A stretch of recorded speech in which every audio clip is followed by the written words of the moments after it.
He's faster than a speeding bullet, more powerful than a locomotive, and able to leap tall buildings in a single bound. But just how much science fact is there behind this comic book superstar? How could any being, even one from another planet, fly, bend steel with his bare hands, and possess X-ray vision, all without smashing the unbreakable laws of physics? The Man of Steel's superpowers are put to the ultimate test of strength when we reveal the secrets behind the science of Superman. So with the super hearing, does he hear each sound by itself or everything all at once? Both. He's certainly a lot taller than I thought. 6'4".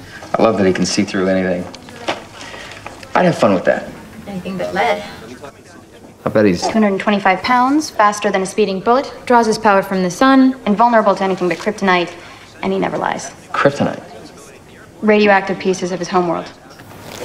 Lois, how tall would you say Clark is? 6'4". 215 pounds?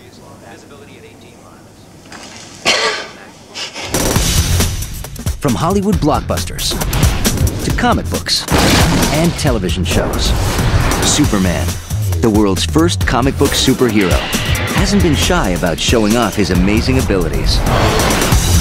But believe it or not, the Man of Steel has also been responsible for exposing millions of fans to a surprising number of scientific principles, like gravity, the power of X-rays, acoustics, speed, ballistics, and the dangers of radiation, to name just a few. But to really understand the science behind Superman, it's best to go back to the beginning. All the way back to the planet Krypton. According to the comics, Superman's home planet was massive, much larger than Earth. Born Kal-El, Superman was the son of a brilliant scientist who had made a shocking discovery: that Krypton's dense core was unstable and about to explode. Much as I dread uttering these fateful words, I have come to the conclusion that Krypton is about to be destroyed. Here he is, Jor-El. You have him well wrapped? Yes. Like so good. Not even a whimper. The story of Superman's origins has been told and retold numerous times. But it took a former college physics student turned comic book writer named Mark Waid to inject some super science into the story for his 2005 graphic novel Superman: Birthright. If there's something super dense about the core, it makes the core of the planet naturally very unstable and highly radioactive, because the denser a material is, the higher it falls in the periodic table. Now imagine a planet that's got a core packed with dense elements like uranium or plutonium. And you've got the formula for a massive explosion. And that's just what happened. Seconds after Superman's father and mother sent their only son into space, some 3 million light years away toward Earth. But why Earth? Simple. Here Kal-El would be the strongest kid on the block, possessing powers he didn't have back on Krypton. On Earth, he would be a Superman. How? Well, during the character's early comic book days, the explanation for those superpowers could be summed up in a single word: gravity. They gave Superman a scientific explanation for his powers. He was born on Krypton, where the gravity was greater, and therefore, he grew up being stronger. But how does gravity affect strength, speed, and the ability to leap tall buildings in a single bound? Think for a minute about our moon. Because it's smaller than Earth, the moon's gravity is just 1/6 that of our own planet. And less gravity means a change in a person's relative weight. For example, a human being's weight on the moon is much less than on Earth. That's why astronauts can leap moon rocks in a single bound. There we go. You have someone who weighs, say, 200 pounds on Earth, and put them on the moon, which has 1/6 Earth gravity. They would weigh 1/6 of 200 pounds. Because Superman came from a planet with a far greater gravitational pull than that of Earth, It stands to reason that, for him, leaping tall buildings would be like a game of hopscotch. If you want to compare the gravity of Krypton to the gravity of Earth, to make Superman do some reasonable things, you're looking at roughly 1,000 times the gravity of Earth. A gravity 1,000 times that of Earth would mean that if Superman weighed 200 pounds here, he would weigh 200,000 pounds on Krypton. If Superman landed on Jupiter or any other planet where the gravity is a lot heavier, instead of being like the most powerful being on the planet, he might have been the last one picked for dodgeball. Superman!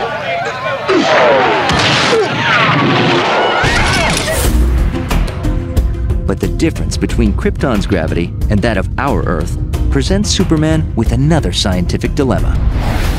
When he assumes his secret identity as newspaper reporter Clark Kent, Superman seems to have no problem walking around Earth at a normal pace, which directly challenges the laws of gravity. One of the greatest surprises is Superman's apparent mastery of 1g, Earth's gravitational acceleration at the surface. When we think about our astronauts walking on the moon, they're bouncing around, they look like they're in slow motion. That's how Superman should appear on planet Earth. Now, crush this with your hand. Another scientific mystery is why Superman's muscles don't weaken over time, like those of astronauts who spend long periods in zero gravity. How's that? Could it be because he's from a planet with so much more gravity that his muscles have evolved to be much stronger than ours? You live on a world with a certain amount of gravity. You need a certain amount of force to stand up, to lift things, to jump.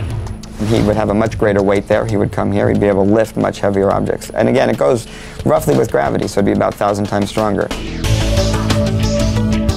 Superman's arrival on Earth as a child may also have made it easier for him to adapt his powerful muscles to our planet's lesser gravity, and allowed him to slowly flex those muscles over time. As he grows up, he starts to discover, wow, I can jump really, really high. Oh, wait a minute.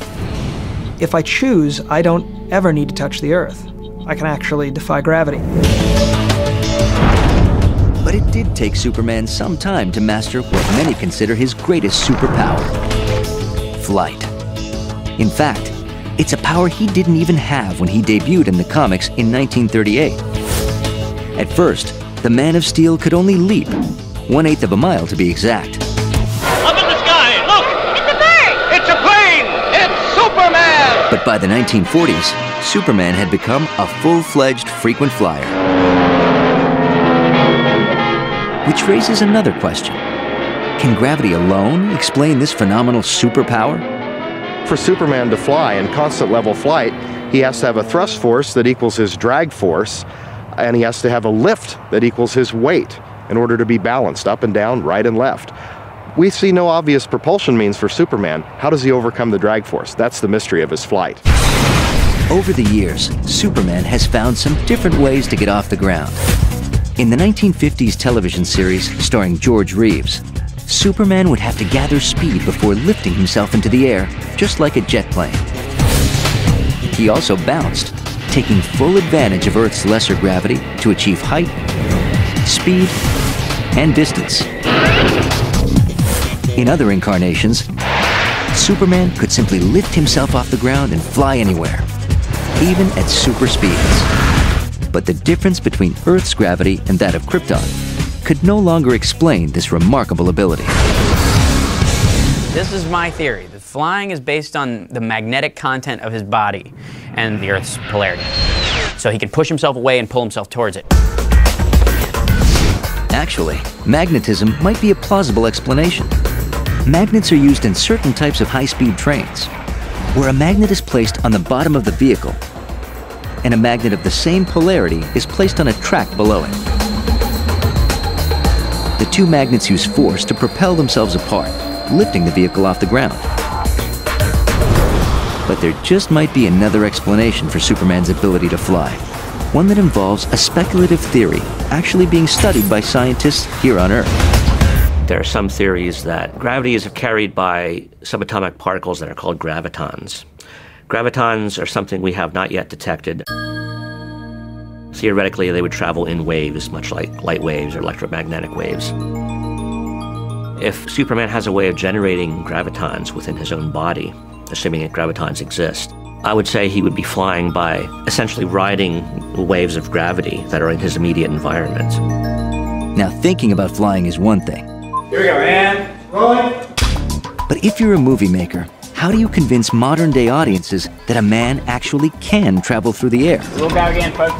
For the 2006 release, Superman Returns, director Bryan Singer set out to bring as much realism as possible to the movie's flying scenes, with the help of the film star Brandon Routh.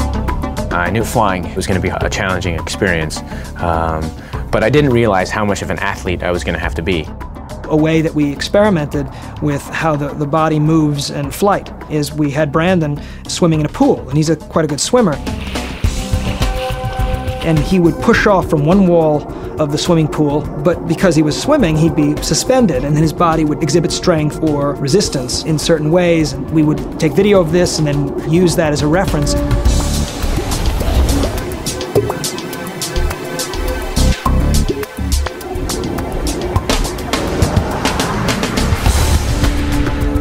Of course, there's more to Superman than just flying over global real estate.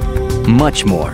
For instance, what does it really take to be the strongest and fastest man on Earth?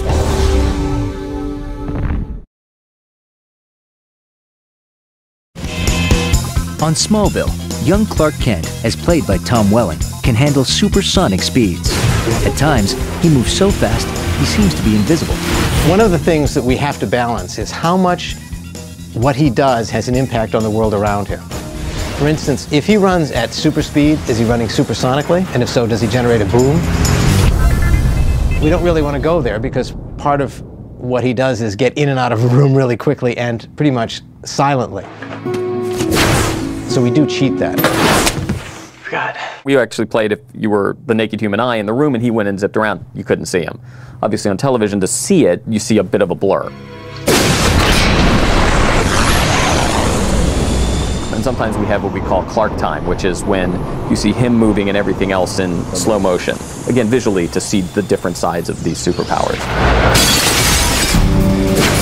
But what kind of physiology would Superman need to have in order for his body to move at such super speeds? For Superman to run at the great velocities that he does, he would need to have a muscular system far superior to ours, and joints with less friction than our joints. If we were to move our limbs at the speeds he does, the joints would heat up and we would simply degrade the joint. Our bone tissue and articular cartilages would not be able to withstand those sorts of accelerations. To find a reason for Superman's incredible resilience, you won't have to look up in the sky. Instead, just look under your feet at the skeletal structure of insects. The insect has a chitinous exoskeleton much like our fingernail, but in many instances denser. Superman would have to have virtually an exoskeleton that allows him great flexibility, but the capacity to withstand impacts. Hello, Bates.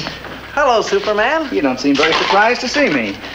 Well, being a wrongdoer, I figured sooner or later you gotta catch me. Even in the 1930s, Superman comic books compared the strength of the Man of Steel to the durability of insects.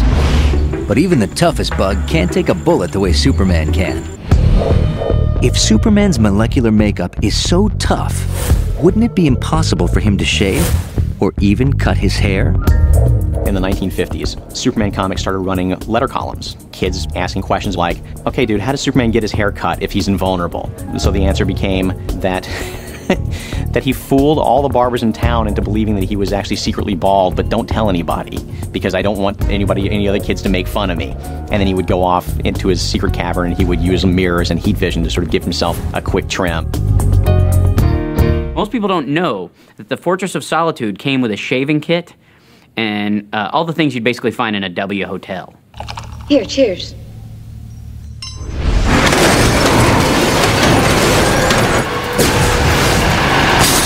Believe it or not, Superman wasn't always so invincible. His powers have actually increased over time, as readers and audiences expected more and more from their favorite superhero. At first, he was susceptible to poison gases. high voltages of electricity. But over the years, as you need to write more and more stories about this character, you need to have him go up against greater and greater threats and sort of up the odds. Okay, so let's accept the fact that Superman has become virtually indestructible over the years. But that doesn't explain why his costume is too. After all, it doesn't seem to tear, stain, or even wrinkle. It was always destructible in the early days, but it was decided that it's kind of a drag to think about Superman having to go home every night and restitching up the cape and the tights. In the 1950s television series, the writers cooked up a brilliant explanation for the indestructibility of Superman's famous suit. There's a baby in it! Land sakes alive! The suit was made by his adoptive Earth parents, the Kents, out of the Kryptonian blanket that accompanied baby Kal-El to Earth. Here. Burn much? Not burned at all. Blanket ain't even scorched. The Kents said, well, let's take these blankets that shotguns can't blast through and dynamite can't blow up and see if we can reweave them into something. Using Clark's heat vision, they would sever the threads, and eventually they became his super suit. We do have carbon fiber materials that are very dense, relatively flexible, but Superman's costume has been used to cloak innocent people from hazards. I don't have an explanation as to the nature of the material that could do that. So we've established that Superman really is more powerful than a locomotive. But since we're on the subject, just how powerful is a locomotive? The power of a locomotive is about 6,500 horsepower. That's about 5.5 million watts. If you could convert all that to electricity, that'd be enough to run 50,000 100-watt light bulbs. Think about light for a second. It's a source of both energy and power. So it just might be that the source of Superman's amazing strength is the sun itself. This theory, found in the comic books, suggests that Earth's yellow sun emits more intense wavelengths of radiation than Krypton's slowly dying red sun. This is my favorite rationale of Superman's powers. He's exposed to solar energy of the sort that his body was just not built to absorb. So instead, he takes it in, and that's where his super strength comes from. Superman might have skin that has the capacity for a modified photovoltaic quality, that is, to take sunlight and convert it into electrical energy. We have an analogous system in our body. We use radiation from our sun, and we make vitamin D in our skin as a consequence of sunlight. We've evolved to take advantage of our yellow sun with photosynthesis in plants, absorbing vitamin D from sunlight. Over billions of years, all plants and animals on Earth have been optimized for the yellow star we see in the sky. If Kryptonian hemoglobin was more similar to chlorophyll or more efficient in some ways than ours, Superman could just take in sunlight and convert it directly to food. People are working on research along these lines, and it may be possible someday to have solar-powered human beings. It's a question of altering certain genetic factors in the DNA, turning on certain genes that may do this. But there's just one problem with this yellow sun versus red sun business. Scientifically speaking, it doesn't hold up to the light of day. The difference between a red and a yellow star is not going to be huge. You're just going to get a little bit more or less energy, and it's not at all clear how that would translate to more or less strength.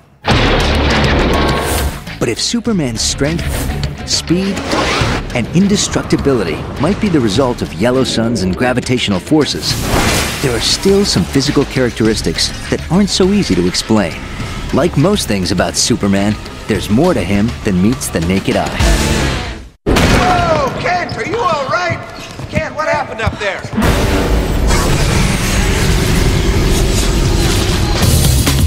Ask your typical teen which of Superman's powers they'd want the most, and chances are they'd say X-ray vision. Yeah, if I'd had X-ray vision in high school, I would be doing this interview from prison.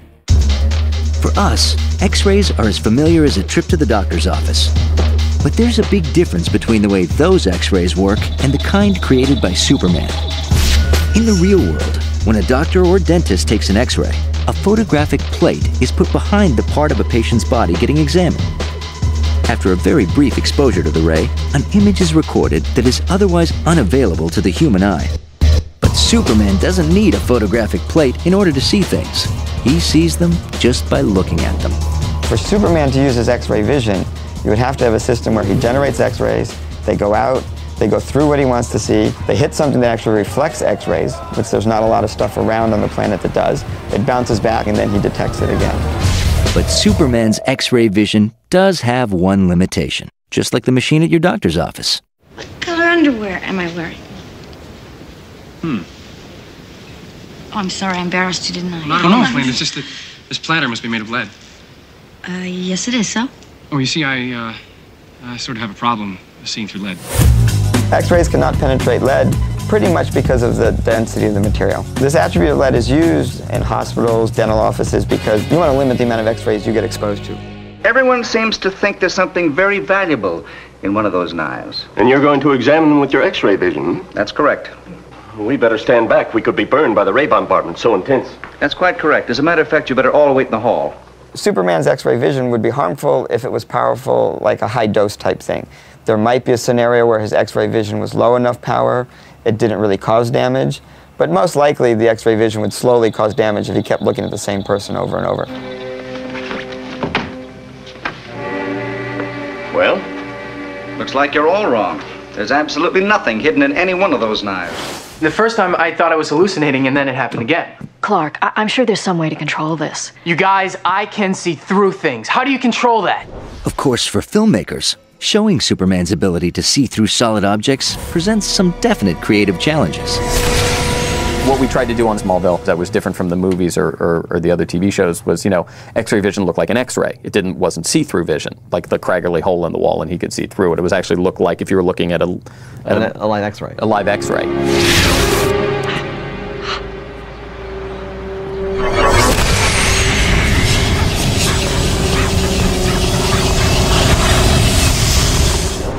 In the movie Superman Returns, director Bryan Singer chose yet another cinematic approach in order to illustrate Superman's unique visual ability. In our film, his X-ray vision is not simply X-ray vision. It's more like an MRI or a CAT scan. It kind of dices and slices through things at his own discretion so that he's able to look into your body and separate your bones from your heart, from your liver, and find out what's wrong and make judgments. But maybe the Man of Steel is flexing a different sort of scientific muscle. Superman might use a sound wave energy system that, much like a sonogram, goes through materials and bounces back, and we get an understanding of the density of those materials, and we perceive that as X-ray vision, when in fact it's really a very modified sonar. But Superman's superpowers of sight don't end with X-ray vision. He can also clearly see objects from extraordinary distances, just like a telescope.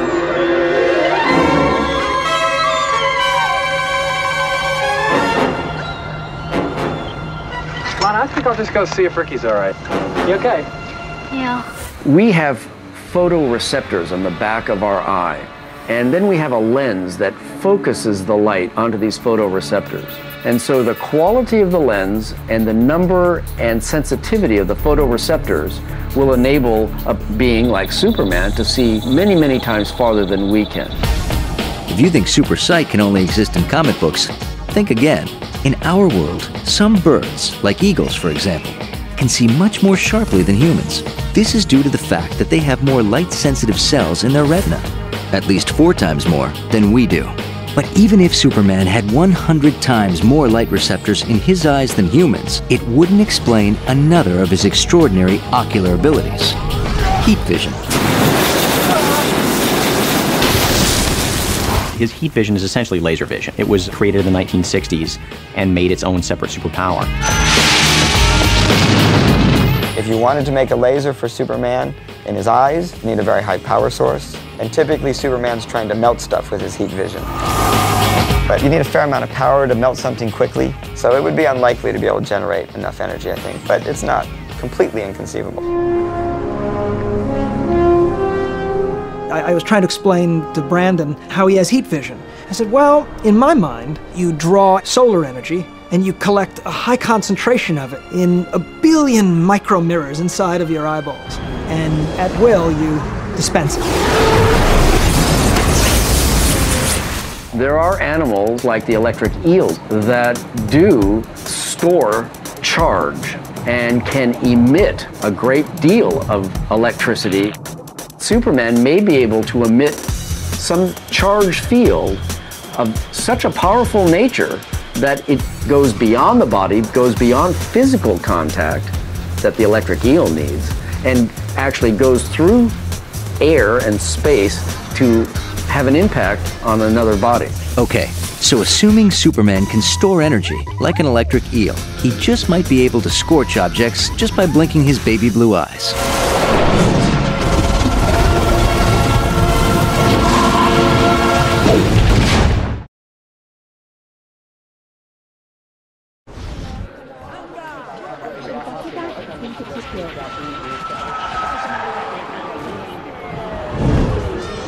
Fortunately, making sense out of the Man of Steel's super senses is a little more plausible when discussing his super hearing.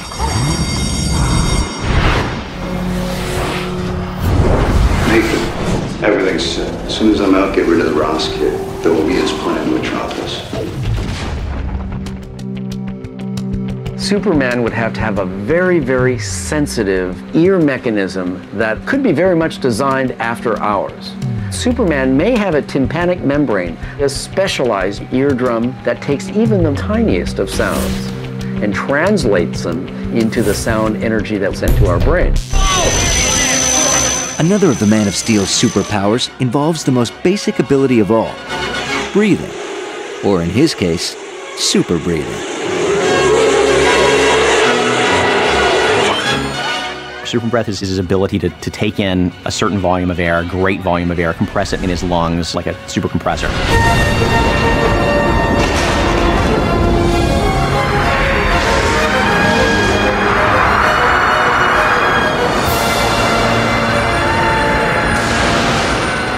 We can put the air in this room in a very small tank, like a scuba tank. So maybe what Superman can do is take a deep breath with this powerful musculature and have it compressed much like a scuba tank, and then when necessary or when he wants to, perhaps he blows this air out with a vengeance. Super breath is great to have. Of course, you will need a super toothbrush and perhaps some super dentine. Okay, let's assume that Superman, as seen here in Lois and Clark starring Dean Cain, can use super breath to put out fires or even freeze objects. But does someone have to be from Krypton in order to change the temperature of their breath? You can do this demo at home. If you purse your lips and blow, you'll feel cool air. If you just breathe with open mouth, it's warm air. It's the difference in how your mouth forms and that tiny orifice coming out that forms the cool air. We've all done it with soup. He just does it to a super extent. Hot. Cold.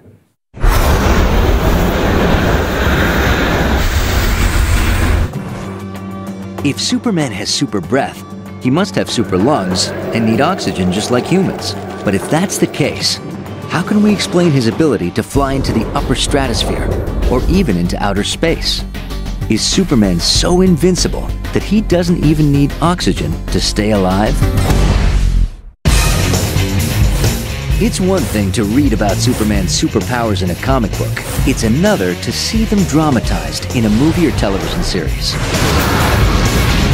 In Superman 4, The Quest for Peace, the Man of Steel, as played by Christopher Reeve, seems to have no trouble at all walking on the moon and hurling a net full of nuclear bombs into the sun.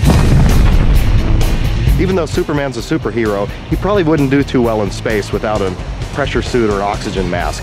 In the zero vacuum conditions of space, your blood would boil, the oxygen would leave your body, it'd be a very painful and horrible death. Superman also might want to take it easy when he takes Lois Lane out on a date high above Metropolis. If he isn't careful about how high he flies, the lack of oxygen and the cold temperatures could present a problem for his passenger. He couldn't take them really high. I'm talking airliner altitudes. Because as we know, climbing mountains on Earth, for example, like Everest, 10,000, 20,000 feet, the air gets pretty thin up there. Lois was scantily clad for a lot of that flying around. She was in a light dinner dress, which is not what you wear to space. If you're going to take your date into, the stratosphere, tell them to bring a jacket, because it's freezing up there, man. You okay? Uh-huh. In some recent incarnations, writers and animators have tried to scale down some of Superman's less plausible superpowers in an effort to make the character more science-friendly. In the 80s, we did a huge revamp on Superman from the ground up. A writer named John Byrne came along and revamped Superman, and at that point he was really seriously powered down. We wanted him to really be able to break a sweat. We wanted him to not be able to fly through space unaided. In 1997, Superman the Animated Series showed the last son of Krypton wearing a pressurized spacesuit while traveling through the galaxy. The thing is, once you write that character for any length of time, you've got to really start pushing the things that he can do, and frankly, that's kind of the fun of the character too. I mean, he's not like everyday man, he's Superman. But even if the earthbound laws of physics don't apply to the character of Superman, they still have to apply to the world around him, especially for filmmakers and animators who have to translate the Man of Steel's comic book adventures to the big screen. This looks like a job for Superman.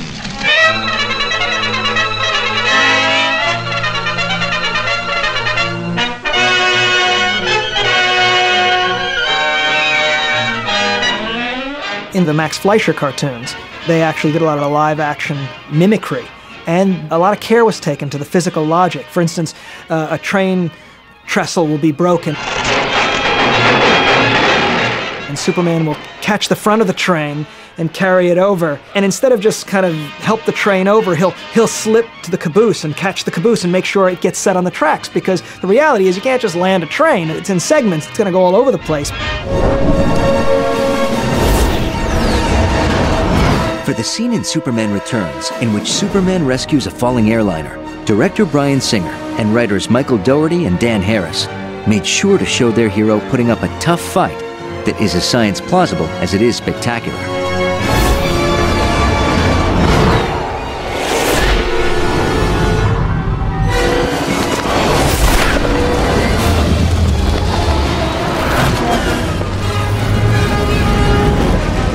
He is fighting against gravity and physics, and so if he's trying to save a jet and he's holding onto the edge of a wing, it's not easy. The wing gets very stressed and it ends up breaking off.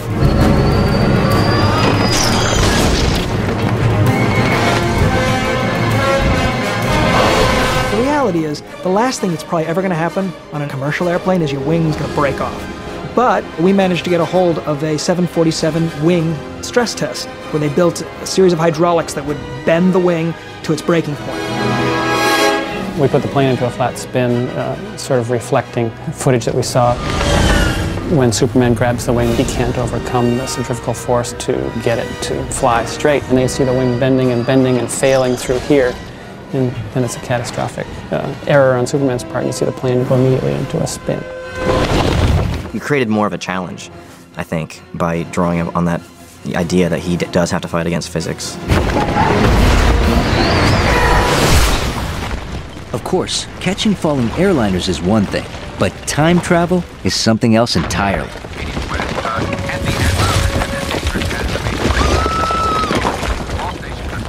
At the end of Superman the movie, our hero arrives too late to save Lois after a major earthquake.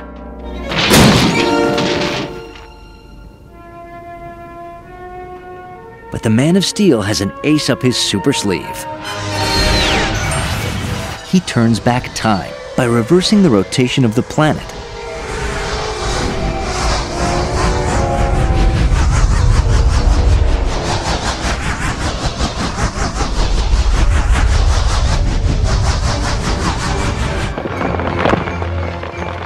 Now here's where even some very forgiving scientists accuse Superman of going too far when it comes to breaking the laws of physics. It would take the power of a very large nuclear power plant running for 100 times the age of the universe to give you enough power to rotate it backwards. Unfortunately, even if you could reverse the Earth's rotation, that wouldn't reverse time.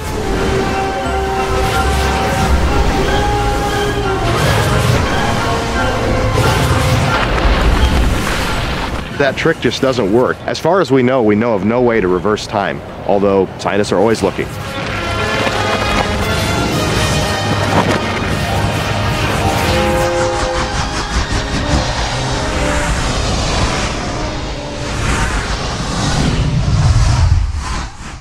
Doing any research in real science would have been a detriment to the creative process.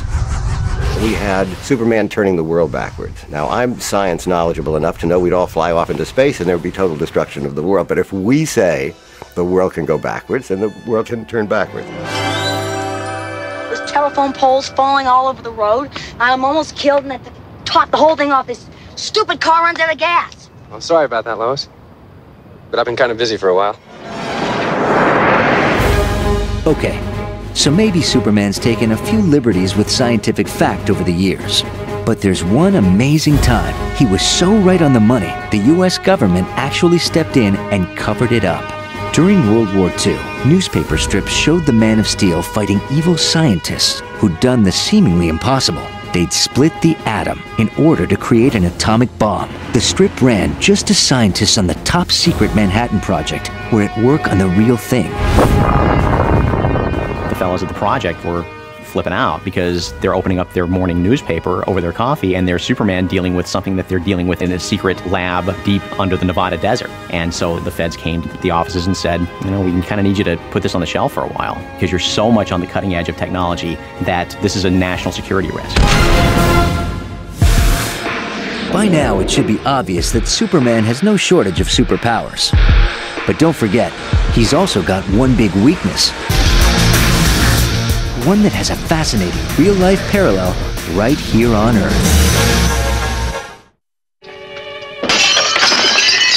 I can't come into this room because of the kryptonite. You know that. Jimmy, I want you to try and kick it into the fireplace. Good boy, Jimmy. Now watch out.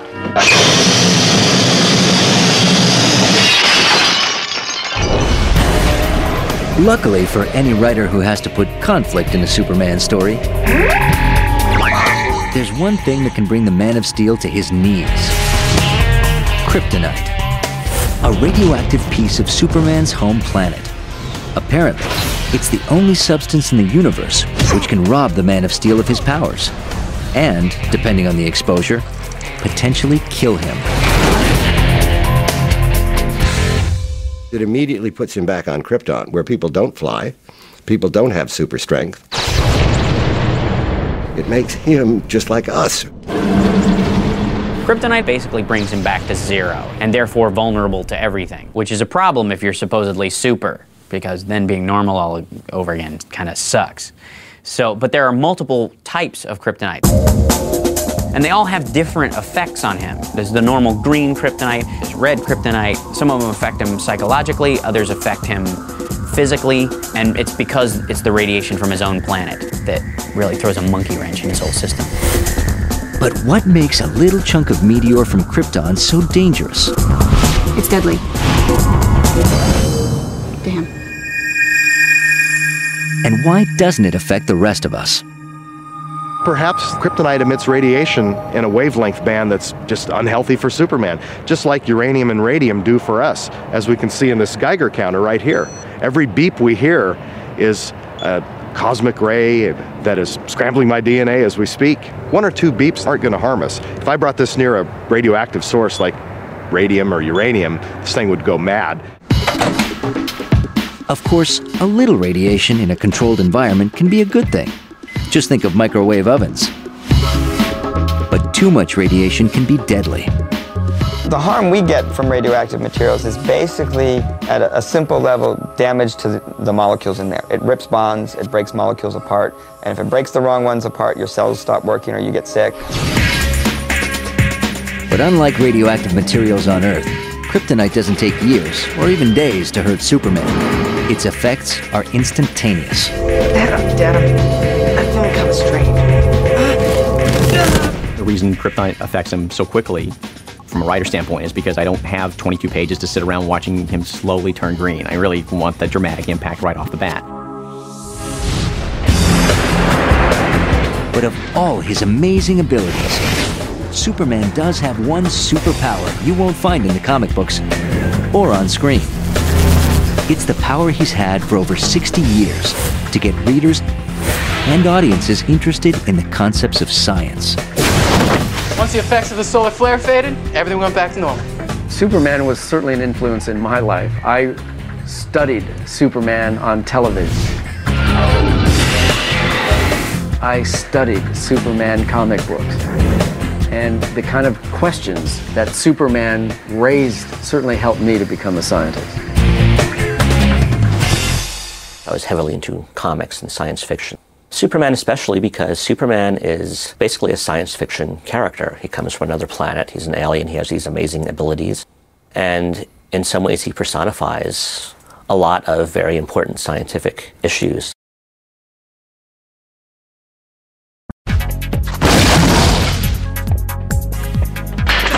How do you like that? Just like Superman. Come on, Miss Lane! The world's definitely catching up to Superman. I mean, the next time you go to the airport, take a look at the new fluoroscopes they've got going. They can actually see through your clothing to make sure that you're not carrying anything. That's X-ray vision in its purest form. Humans can also wear bulletproof vests made from Kevlar, a synthetic fiber which, according to tests, is 5 times stronger than steel. Bullets bounce off just like Superman. That's because we are like Superman. In 2004, researchers at the University of Pennsylvania announced their use of genetic engineering to develop what they called super mice. The experiment resulted in mice more resistant to injury and disease than their normal counterparts. If they were hurt, they would heal incredibly fast. Their stamina was much better than normal mice. Genetically engineering humans is much more complicated than mice, but there's no reason to think that we won't be able to do it someday, and actually fairly soon.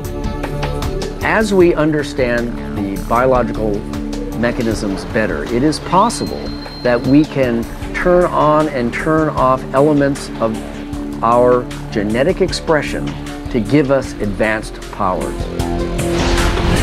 We can change our genetic expression, not necessarily our DNA, but the expression of this DNA on what is produced may give us superhuman qualities.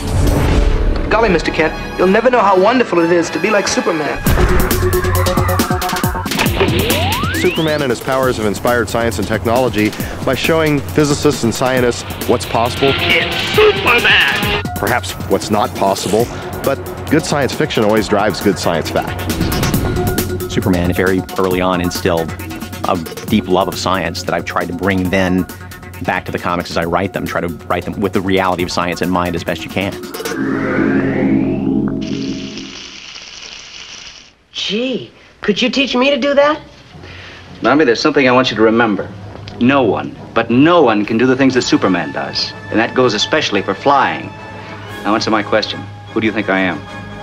You're Superman.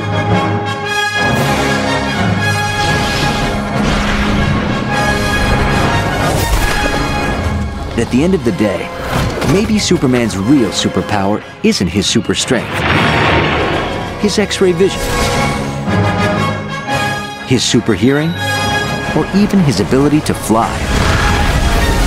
It's the fact that Superman is really just the ultimate good guy, a superhero, not because of what he can do, but because of who he is. Superman embodies all the qualities that we want to have in humanity, perhaps more than any other comic book figure. Superman is a positive force, and when he uses science, you always know he's going to be using his science for good. Like any other citizen of the planet, I must obey the law. We need someone like that. We need Superman like we need heroes. Superman was just born that way. I'm here to fight for truth and justice in the American way. The spirit of Superman has always existed and always will exist.